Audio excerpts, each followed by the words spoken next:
याद कर रहे थे कि 9 वर्ष के 9 ऐसे काम या बाकी सारे कामों को इसमें बांटते हुए 9 कौन से काम हो सकते हैं। डिटेलिंग बाद में करूंगा, मैं उसकी 9 हेडिंग पढ़ता हूं। परिवार पहचान पत्र 1, दूसरा बीपीएल की सीमा हमने 120 से बढ़ा के 180 की है, उसके लाभ सबको दिए। बेटी बचाओ बेटी पढ़ाओ एक और सफलता का बड़ा विषय। मेरी फसल मेरा ब्यौरा जो किसानों के लिए एक बेस बन गया है उनके सारे समस्याओं के हल के लिए। चिराई और आयुष्मान कार्ड, लगभग 30 लाख से ऊपर लोगों को, परिवारों को 5 लाख रुपए का जो सलाना लाभ मिलना सुनिश्चित किया है। प्रधानमंत्री स्वामित्व योजना, फिर इसी प्रकार से नल से स्वच्छ जल हर एक रसोई में पहुंचाना। 5,791 गांवों में 24/7 बिजली देना। ई लर्निंग के लिए 5.5 लाख जो हमने टेबलेट दिए हैं, ये भी एक यूनिक हुआ है, किसी प्रदेश ने ऐसा नहीं किया है। हर जिला नेशनल हाईवे से जुड़ा है। हिसार अंबाला के 2 नए नागरिक हवाई अड्डे, ये एक निर्माण की स्थिति में पहुंचे कि धीरे धीरे यहां चाहे वो राष्ट्रीय डोमेस्टिक फ्लाइट्स होंगी या इंटरनेशनल फ्लाइट्स होंगी या फिर उड़ान की छोटी फ्लाइट्स है, उनके लिए भी पर्याप्त हमारे अपने 2 एयरपोर्ट हमारी अपनी जमीन पर हो जाएंगे। अन्यथा तो एक दिल्ली में है और दूसरा चंडीगढ़ का हमारा सांझा एयरपोर्ट है जिसका हम उपयोग करते हैं। लेकिन ये हवाई पट्टियां काफी हैं, लेकिन 2 एयरपोर्ट ये हमारे एकदम अपनी धरती पर हो जाएंगे।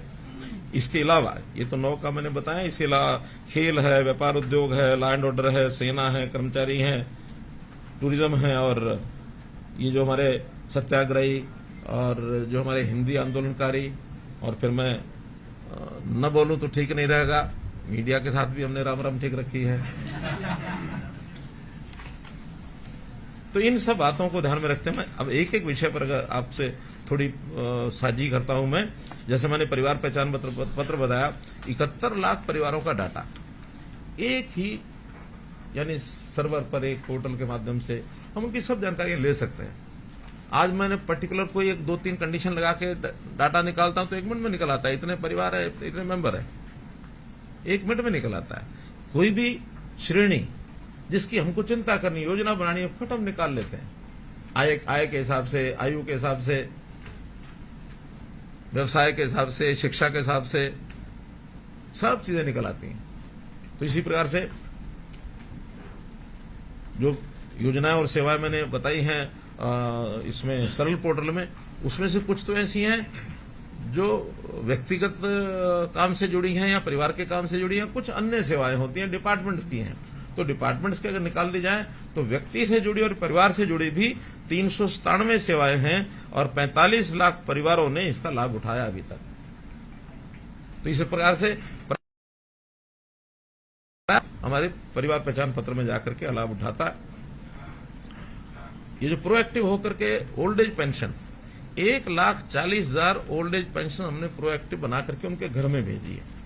अगर ये सिस्टम नहीं होता तो शायद वो भी धक्के खाते, वही दरखास्त लेकर के दस्तावेज बनाते हैं, दफ्तरों के चक्कर। लेकिन हमने कहा कि हमारे पास एक सिस्टम बना है, अब आपको जाने की जरूरत नहीं, हम आपको घर बैठे ऐसे ही 14,000 दिव्यांगजन जिनको पेंशन नहीं मिल रही थी, उनके भी अब दिव्यांगजनों के सर्टिफिकेट अब अपने आप बन जाते हैं, वरना इनको सर्टिफिकेट बनाने में बड़ी कठिनाई आती थी।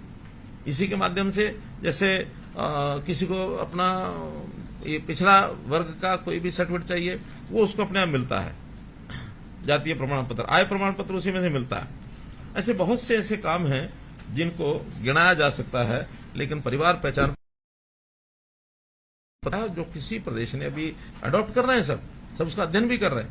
महाराष्ट्र की टीम तो स्वयं आई, मेरे पास आए कि भाई आपके साथ ही मीटिंग करनी है, मीटिंग करके गए हैं और 8-9 प्रदेशों ने इस पर अध्ययन किया। इवन प्रधानमंत्री जी ने सभी स्टेट्स को कहा है कि आप हरियाणा की परिवार पहचान पत्र का जो ये सिस्टम है इसका अध्ययन करिए और जहां तक संभव हो लागू करने की कोशिश करिए।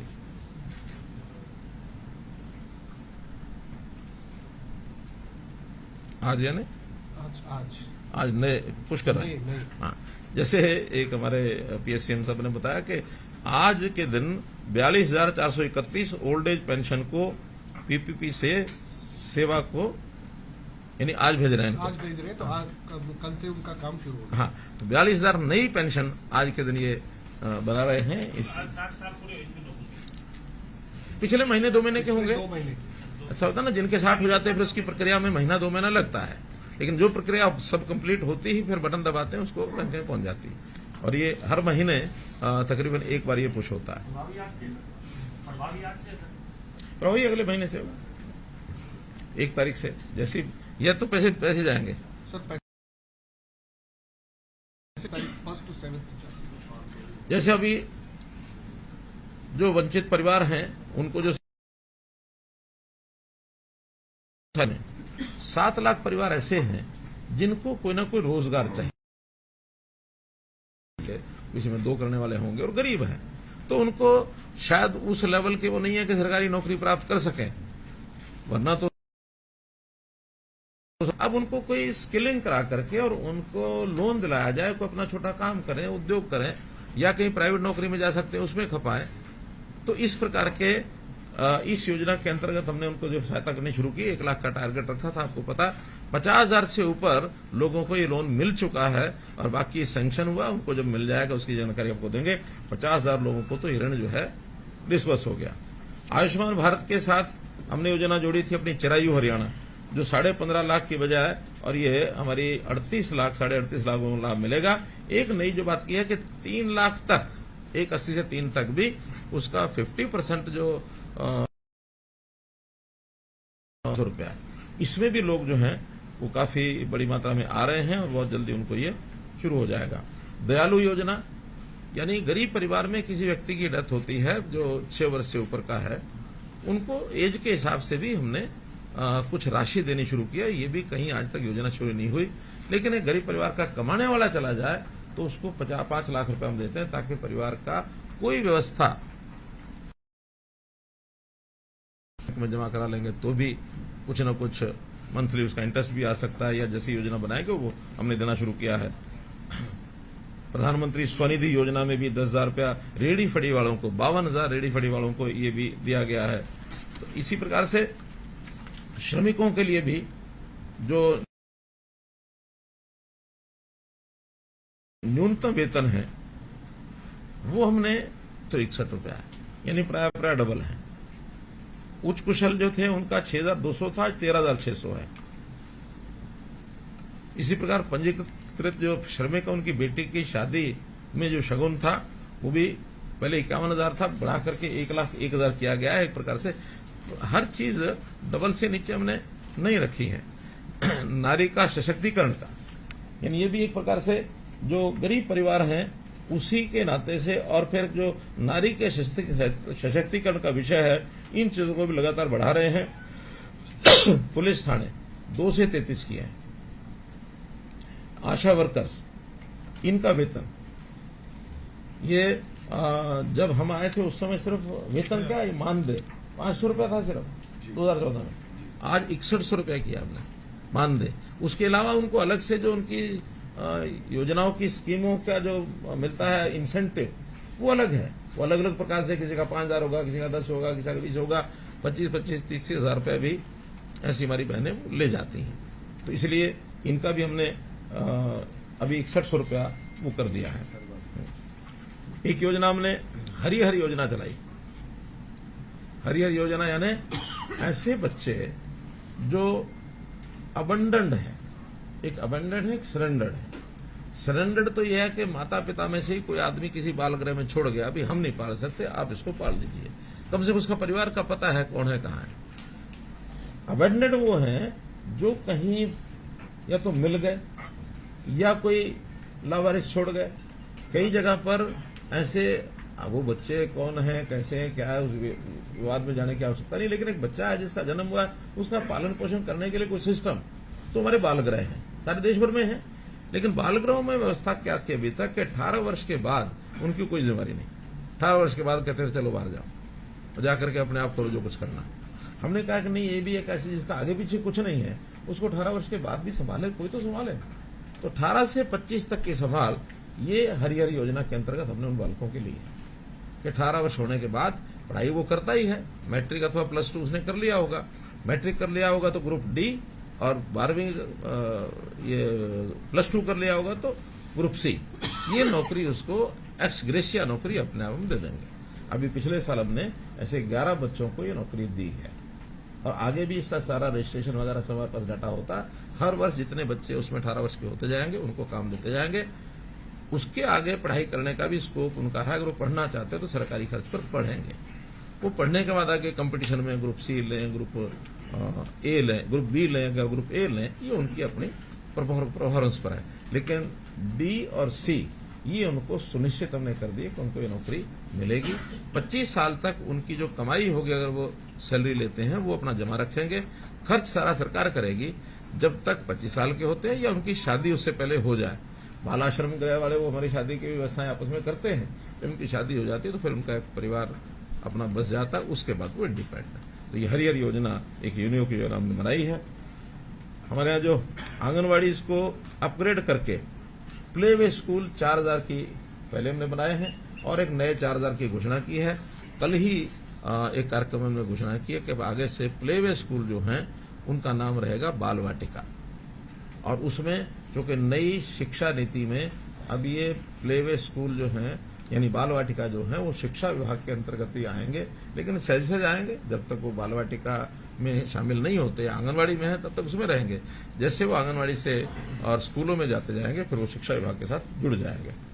पंचायती राज संस्थाओं में भी हमने 50% का प्रतिनिधित्व पक्का कर दिया है कि भी 50% महिलाएं होंगी, 50% अन्य होंगे। तो ये भी अभी इस समय हमने किया है। इसी प्रकार बेटी बचाओ बेटी पढ़ाओ का लिंगानुपात 2014 में 871 था और अभी पिछले महीने का जो डाटा हमारे पास आया है वो 932 आया है। तो इतनी बड़ी इंप्रूवमेंट जो हुई है, ये भी एक सामाजिक एक ये कहना चाहिए कि सुधार की तरफ, एक आंदोलन की तरफ ये काम हमने 2014 में 15 में शुरू किया था और उसके लिए बहुत से विभागों ने काम किया, सामाजिक संस्थाएं, एनजीओ, पंचायतें, सबने काम किया। लेकिन संतोषजनक आज स्थिति है कि 932 का उसका आंकड़ा पहुंचा है और आगे सुधरे ऐसी हमारी योजना है। जैसा मैंने बताया कि मेरी फसल मेरा ब्यौरा में 12 लाख किसानों के खाते में 85,000 करोड़ रुपया ये सीधा हमने डायरेक्ट डाला है। हर एक एकड़ की फसल की और एंट्री होती है, वरना पता ही नहीं होता था। प्लानिंग में यानी रेवेन्यू डिपार्टमेंट के आंकड़े कुछ और होते थे, एग्रीकल्चर के कुछ और होते थे, इरिगेशन के कुछ और होते थे, फसल के आंकड़े ही मिलते नहीं थे। ये जब से ऑनलाइन हुआ शायद 3 साल 3 साल हो गए। तो इन 3 सालों में 85,000 करोड़ रुपया हमने उनके खातों में डायरेक्ट डाला है। जो पहले आड़तियों के इधर के उधर के माध्यम से जाता था, तो अब किसान कभी अपने आप को पहले लखपति नहीं समझता था, आज ये डालने के बाद करोड़पति हो गए, अपने मन से खर्च करते हैं। तो इनकम को बढ़ाने का एक बड़ा कारगर उपाय ये किसानों के लिए हमने किया है।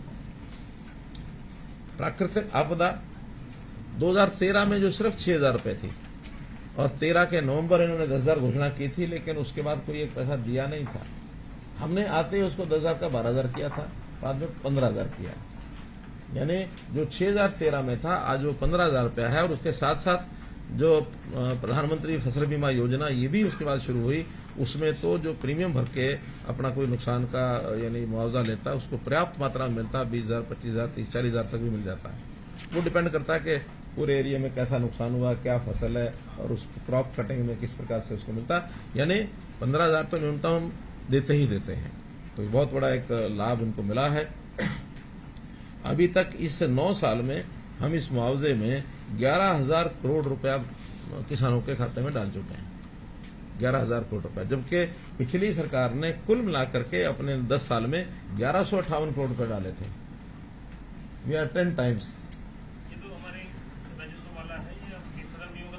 वो अलग है, वो अलग है। ये सिर्फ सरकारी जो हम जो कंपनसेशन देते हैं आपदा वाले, उसमें एमएसपी पर हमको पता है कि मेन फसलें तो वही होती हैं जो सारे देश में होती है, लेकिन हमने छोटे लेवल पर भी जिनकी फसलें बहुत कम होती हैं उनको भी एमएसपी पर किया। तो 14 फसलें हम एमएसपी पर खरीदते हैं। हालांकि बहुत पूरी जरूरी होती नहीं है, जैसे मूंगफली खरीदते हैं, जैसे मूंग खरीदते हैं, जैसे तिलहन खरीदते हैं, तिल खरीदते हैं, बहुत कम मात्रा में होता है, लेकिन फिर भी हम खरीदते हैं। इसी प्रकार से जो चीज हम न खरीद सकें, एक फसल खास करके इसमें हमने वो जुड़ी हुई है परमानेंट, हुआ बाजरा। उसमें भावांतर भरपाई योजना कि मार्केट रेट और जो एमएसपी है उसके बीच का अंतर ये हम किसान को देते हैं, उसके खाते में डालते हैं। और पिछले 4 साल से ये सफलतम प्रयोग चल रहा है।